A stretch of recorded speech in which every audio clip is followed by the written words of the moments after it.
فيما يخص السؤال عن العمليات التصفية الداخلية ضمن حزب العمال الكردستاني، من قام بهذه العمليات؟ يمكن أن نقرأ هذا السؤال على مستويين. يعني المستوى الأول أنه كان هنالك خلافات داخلية كأي حزب يساري تحدث فيه خلافات وتصفيات داخلية. الحزب الشيوعي السوفيتي كان فيه خلافات وجرت فيه تصفيات بالآلاف لقيادات مؤسسة وبارزة. يعني ستالين لاحق تروتسكي حتى الأرجنتين وقام بتصفيته. بيريا وقيادات مؤسسة الأمن والجيش الأحمر السوفيتي تم تصفيتها في الحقبة الستالينية، واستمر الموضوع. يعني في الفصائل الفلسطينية أيضا كان هنالك تصفيات داخلية واقتتال داخلي ضمن الفصائل الفلسطينية، وضمن الفصيل الفلسطيني الواحد أيضا يعني كان هنالك اغتيالات وتصفيات داخلية. ضمن حزب العمال الكردستاني قياسا بالأحزاب الكردية، يعني حزب العمال الكردستاني قياسا بالأحزاب الكردية الأخرى ربما نسبة الاغتيالات الداخلية أو التصفيات الداخلية أعلى قياسا مثلا بالحزب الاتحاد الوطني الكردستاني أو الحزب الديمقراطي الكردستاني. نسبة التصفيات الداخلية في حزب العمال الكردستاني أعلى، وهذا أيضا له أسباب. يعني بعض القيادات يعني ما زال يعني مصير أو تحقيق في عملية الاغتيال غامض، لكن سوق في إعلام الحزب أنه استشهد في المعارك. مثلا قائد بارز وأحد مؤسسي حزب العمال الكردستاني معصوم قوركماز اسمه الحركي عقيد سوق في أدبيات الحزب وفي الإعلام الحزب أنه قتل في معركة وفي حصار وكمين للجيش التركي، لكن هو حدث اشتباك ما بين العمال الكردستاني مقاتلي حزب العمال الكردستاني والجيش التركي، لكن الرصاصة أتته من الخلف. الرصاصة التي قتلت معصوم قوركماز لم تأتيه من الطرف الآخر. يعني اللهم إذا كان الحصار مطوقا يعني 360 درجة، فوقت ذاك يمكن أن نقول أنه الرصاصة التي أتته من الخلف احتمال أن تكون رصاصة تركية مثلا. يعني لكن تصفيات أخرى ومثلا جرت تصفيات وتم أرشفتها تحت بند الانتحار. القيادي الفلاني انتحر ولم ينتحر وتم تصفيته. يعني وهنالك قيادات أيضا قيل بالصريح العبارة أنه تم تصفيتها، يعني ما تم تغيير توصيف الحالة. من قام بها؟ شقيق عبد الله أوجلان، عثمان أوجلان، انشق عن الحزب، يقول أنه 90% من جرائم التصفية داخل حزب العمال الكردستاني عبد الله أوجلان لم يكن مطلع عليها. فقط 10% عبد الله أوجلان كان مطلع عليها. وفي كل الأحوال يعني عبد الله أوجلان كزعيم مؤسس وزعيم تاريخي للحزب يتحمل مسؤولية كل هذه التصفيات بوصفه زعيم الحزب. الجرائم التي كان مطلع عليها وغير مطلع عليها أصلا، يعني هذا يعني انتقاد مضاعف لعبد الله أوجلان. كيف يحدث في حزبه يعني 90% من جرائم التصفية والقتل والاغتيال الداخلي وهو مش مطلع عليها؟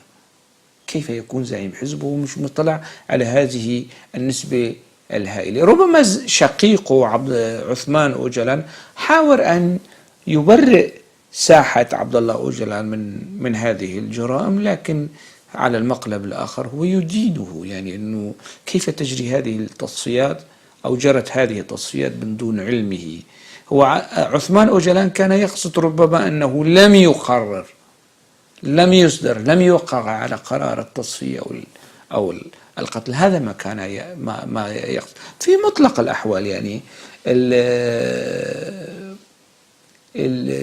الاغتيال أو التصفيات الداخلية بشكل أو بآخر يعني كان موجود في كل الحركات اليسارية دون استثناء، لكن في نسبة متفاوتة بنسب متفاوتة.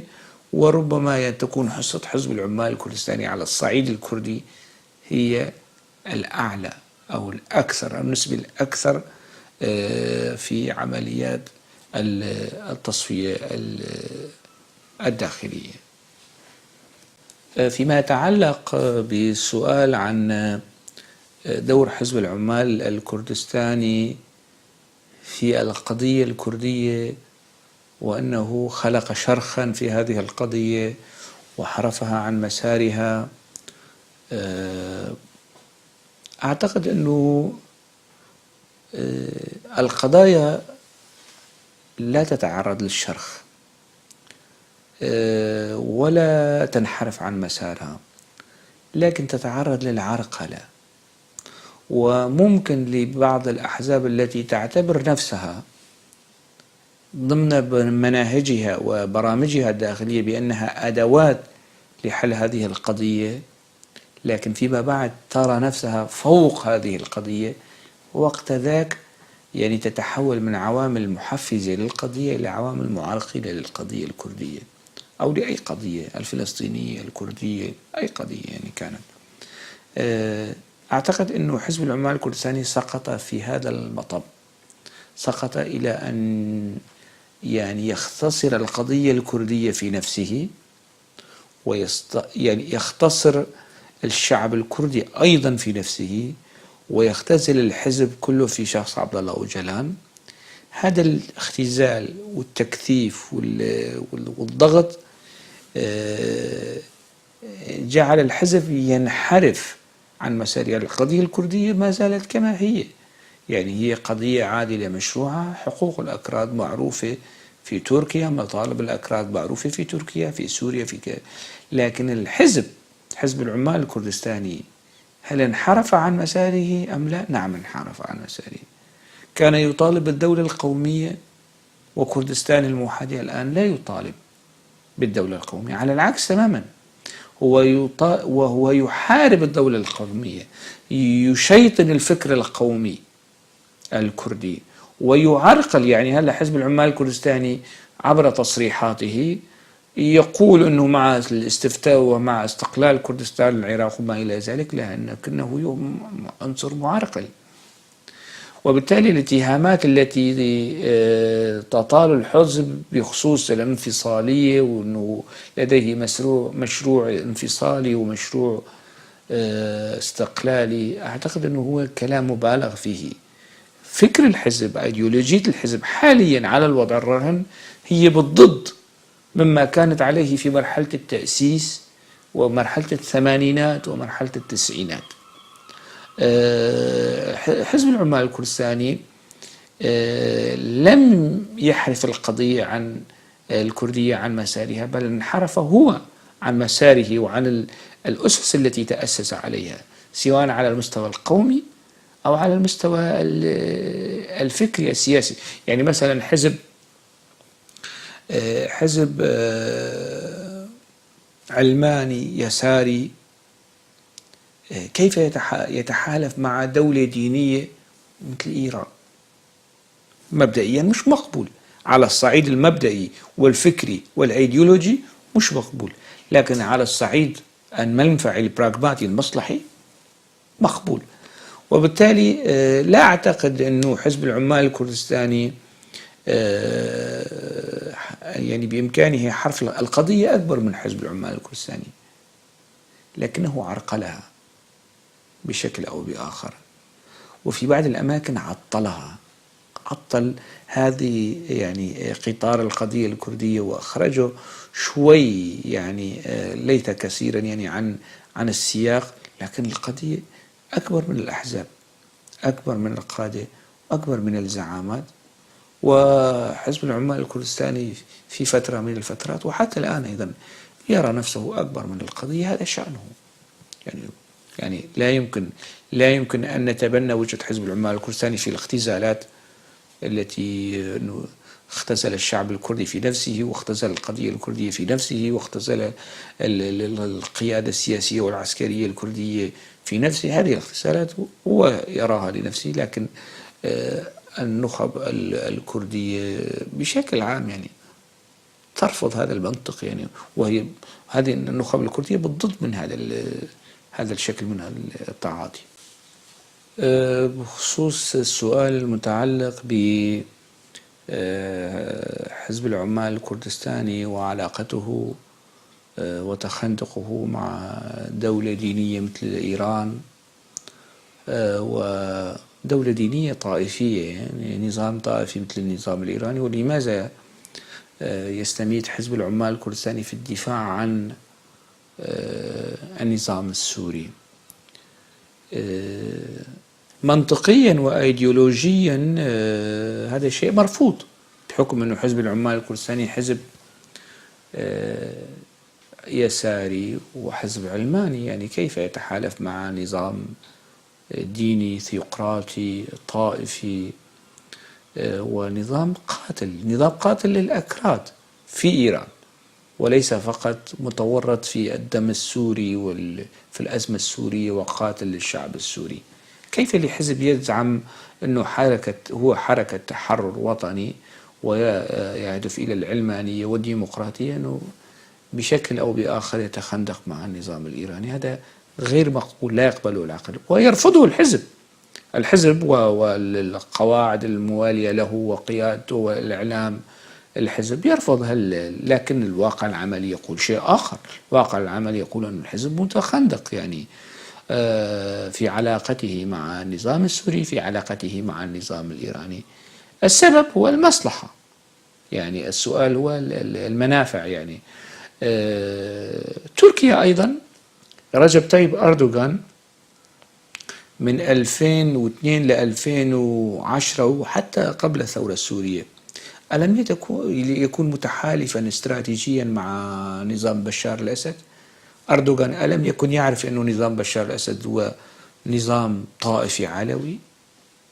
كان متحالفا معه، ومعروف أنه حزب العدالة والتنمية حزب إسلامي سني يتبنى الطرح يعني الأخواني، وكان متحالفا معه. ما الذي دفع وما هي أساسيات هذا التحالف؟ هي المصالح. فالقضية يعني ينبغي أن لا يكون هنالك يعني ازدواجية في المعايير. المصالح هي التي يعني تقفز على المبادئ والطروحات الفكرية والأيديولوجية وكذا. هذا هو السبب الذي تخلق يعني دفع حزب العمال الكردستاني للتخندق مع النظام السوري أو مع إيران في الفترة الأخيرة. أسباب أخرى يعني يمكن أن نضيفها لهذا السبب. الخلاف مع تركيا ساعدت المعارضة السورية، وتركيا على خلاف وصراع مع حزب العمال الكردستاني بطبيعة الحال يعني سيبحث حزب العمال الكردستاني على النقيض لكي يتحالف معه. من هو النقيض؟ أو ستحاول إيران والنظام السوري البحث على يعني ما يزعج تركيا. من هو الذي يزعج تركيا بعملياته العسكرية؟ وحزب العمال الكردستاني. وبالتالي صار تلاقي مصالح ما بين النظام الإيراني والنظام السوري وحزب العمال الكردستاني في هذه النقطة، إزعاج تركيا. النقطة الثالثة يمكن أن نضيفها أنه لماذا تحالف أو دخل حزب العمال الكردستاني في تحالف وتنسيق مع النظام السوري ومع النظام الإيراني. النقطة الثالثة هي الصبغة اليسارية. أغلب حركات اليسار إن لم تكن كلها في العالم العربي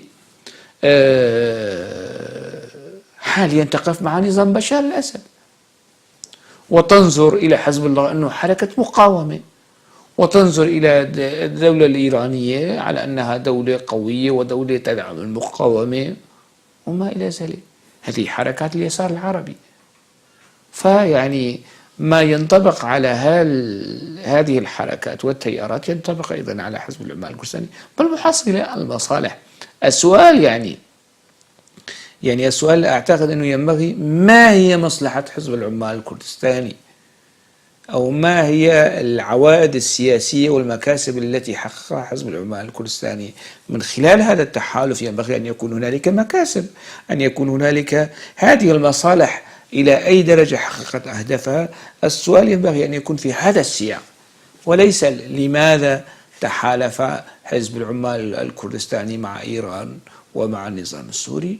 يعني أسباب كثيرة، أسباب ذاتية وأسباب موضوعية تدفع بحزب العمال الكردستاني للتحالف مع هاتين الجهتين، يعني النظام السوري والنظام الإيراني.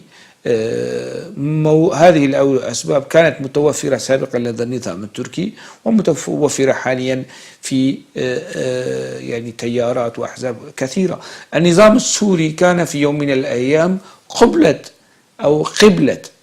حركة حماس، حركة إسلامية. أن لم تكن حركة حماس تعرف أن النظام السوري هو نظام طائفي علوي؟ ألم تكن حركة حماس نعرف أنه هنالك في السجون السورية هنالك معارضين ومعتقلي رأي وسجناء رأي؟ الحركات العربية والحركات اليسارية الفلسطينية والعربية والسورية التي تحالفت مع نظام صدام حسين، ألم تكن تعرف أن نظام صدام حسين هو طاغية وديكتاتور؟ إذن المصالح التي تدفع بالحركات أن تقفز من فوق أيديولوجيتها ومبادئها وأخلاقياتها وتتحالف مع قوى هي بالضد من هذه العقيدة والأيديولوجية التي تتبناها.